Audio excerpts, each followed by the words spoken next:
আসসালামু আলাইকুম ওয়া রাহমাতুল্লাহি ওয়া বারাকাতুহু। আপনারা কেমন আছেন? সবাই কি ভালো আছেন? আমিও আপনার দোয়ায় আমিও ভালো আছি। এখন আমার বিষয় হচ্ছে কি জানেন? ভাই বোন, এখন আমি ফেসবুক পেজে টাচ করব। ফেসবুক পেজে টাচ করি।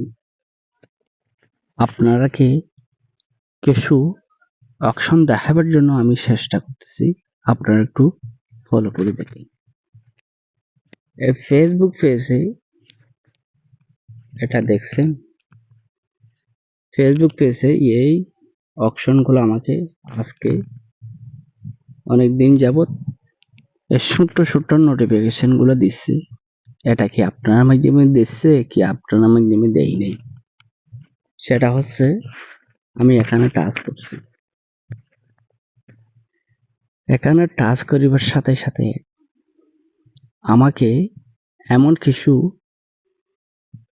অপশনে নিয়ে যায়। দেখেন না আপনারা একটু দেখেন।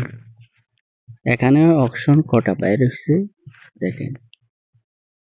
এখানে একটা বাইর হয়েছে, এখানে একটা বাইর হয়েছে, এখানে একটা বাইর হয়েছে। কয়টা? 3টা অপশন বাইর হয়েছে।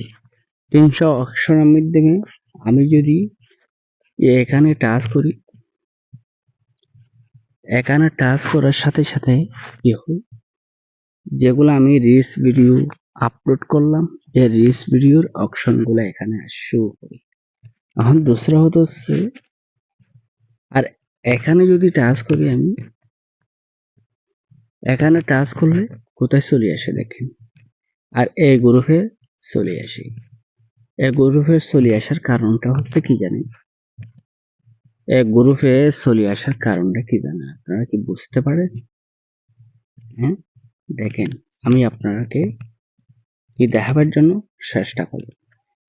এটা হচ্ছে এটিএম কার্ড। ধরেন এটা হচ্ছে এটিএম কার্ড। এটিএম কার্ডের মাধ্যমে আমার ফেসবুক আইডিটা, এটিএম কার্ডের মাধ্যমে আমার ফেসবুক পেজটা ভেরিফাই করিবার জন্য ফেসবুক টিমে ভেরিফাই করিবার জন্য কি দিচ্ছে, এই অপশনটা দিচ্ছে। এরকম যদি আপনারা কি অপশনটা ভেরিফাই করিবার জন্য দেয়, আপনারা অবশ্যই ভেরিফাই করিবার জন্য কি করবেন, চেষ্টা করবেন। যদি ভেরিফাই করতে পারেন আপনার জন্য অনেকটা ভালো হবে। এখন দোসরা হচ্ছে আরেকটা